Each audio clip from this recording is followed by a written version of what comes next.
Haikyuu adalah anime sport terbaik di 10 tahun terakhir.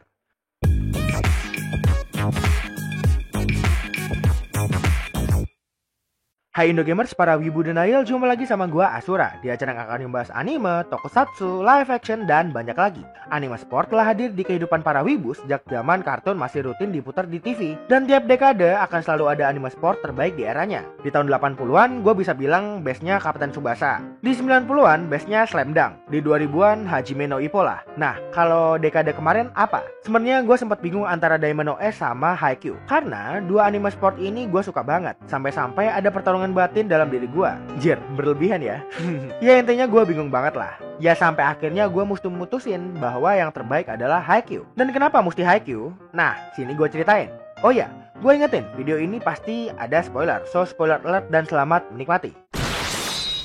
Nah, karena Haikyuu ini adalah seri anime yang udah banyak musimnya, sekarang udah sampai musim keempat dengan judulnya Haikyuu to the Top. Gue sebisa mungkin ceritain lebih padat deh, biar gak terlalu belibet, oke?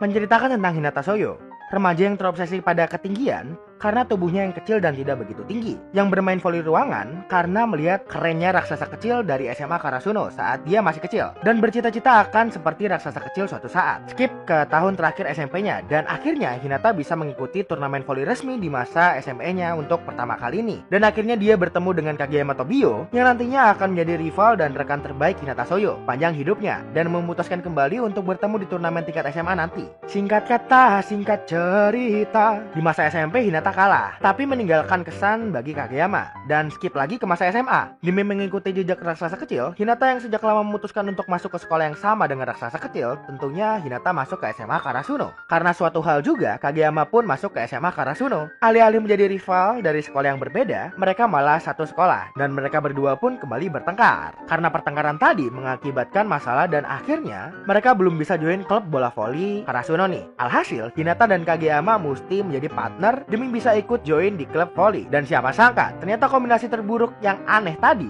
ternyata malah menjadi senjata yang cukup mematikan. Karena Hinata memiliki refleks yang gila dan Kageyama memiliki ketepatan yang gila juga, dan menjadikan serangan mereka serangan super cepat. Dan skip lagi, mereka mengikuti kejuaraan voli tingkat SMA sampai di season terbarunya, di mana mereka udah menjadi perwakilan prefektur untuk tingkat nasional. Menjadi perwakilan prefektur untuk tingkat nasional tidak mudah tentunya, karena dari awal Karasuno yang sekarang tidak sekuat Karasuno yang dulu pernah mengikuti kejuaraan voli nasional, di mana Karasuno sekarang ini tim yang tidak sempurna di berbagai macam sisi, kayak pelatihnya pensiun, pemain-pemainnya yang jumlahnya pas-pasan, dan beberapa awalnya nggak punya semangat juang. Chemistry para pemain yang belum terjalin baik, kemampuan pemainnya yang masih pas-pasan, koneksi ke sekolah lain yang hilang, ya banyak banget lah ya. Masalahnya jadi beda banget sama eranya raksasa kecil yang ada di ingatan Hinata. Dan banyak cerita-cerita lain yang mesti kalian tonton sendiri biar lebih seru.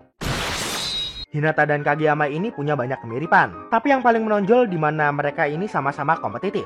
Dan hal yang paling berbeda di awal, Hinata lebih sering bercanda dan nyandelin instingnya daripada dingin, susah ngungkapin perasaan, dan banyak mikir kayak Kageyama. Sifat kompetitif mereka bahkan sering menghasilkan pertengkaran dimanapun.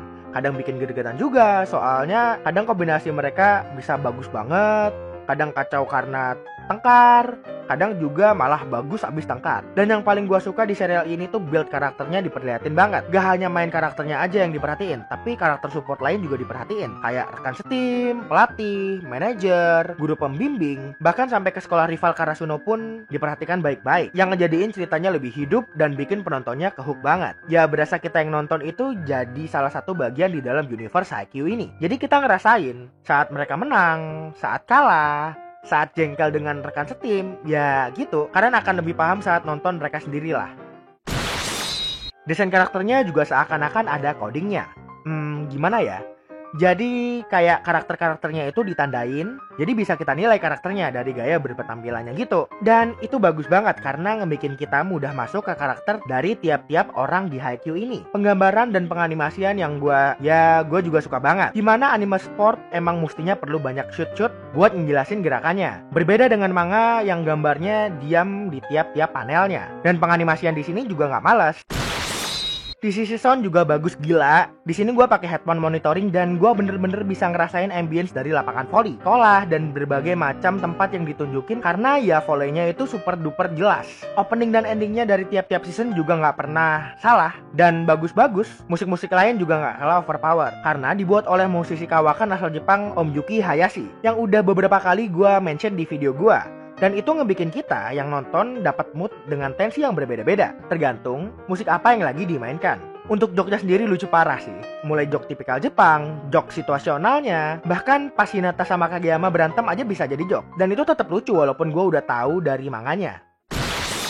Kekurangan yang bisa gue dapat cuma lamanya waktu kita nunggu untuk lanjutan animasinya ditayangin. Ya kali, dengan kompleksitas level Haikyuu ini perlu 4 tahun nunggu sejak season 3 ke season 4. Gue yang saking penasarannya karena pas baca manga kok makin epic aja, tapi kok belum juga dianimasiin sih.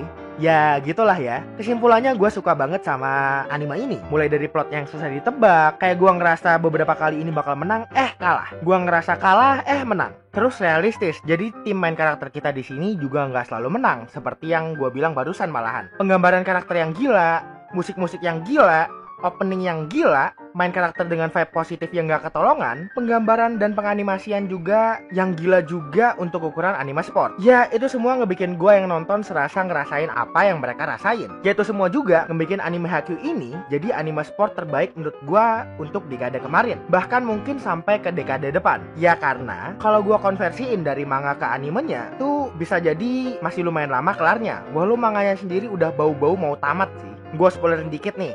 Dari manganya epic banget. Skornya kalian simpulin sendiri ya di kolom komentar di bawah. Dari apa yang gue bilang kira-kira berapa skornya. Kalau kalian mau diskusi-diskusi tentang Haikyuu dengan pendapat kalian sendiri, komen-komen di bawah juga. Kalau bisa diskusinya yang sopan. Oke? Makasih udah mau nonton video gue yang ngebahas anime sport terbaik Haikyuu dengan season terbarunya Haikyuu to the Top. Tonton video wibu lokal yang lainnya juga. Jangan lupa like kalau lu suka, subscribe Klinso Studio, dan jangan lupa nyalain loncengnya juga biar kalian bisa cepet tahu kalau gua atau Yami upload video. Share video ini ke semua sosial media kalian. Follow Instagram gua @admin_asura, di mana di Instagram gua sering bagi-bagi info anime, tokusatsu yang gak pakai effort, macam bikin video di YouTube. Dan gua juga sering bagi info game-game gratis tuh. Oh iya, gue juga beberapa kali cover lagu di Instagram. Ya intinya banyak hal random yang gue lakuin di Instagram gue. Kalau mau ngobrol sama gue atau selain, bisa join juga di Discord Klinso Studio. Linknya ada di deskripsi ya. Itu aja sih dari gue. Gue Asura pamit. Dan untuk kalian semuanya, stay clean and sound. Bye-bye.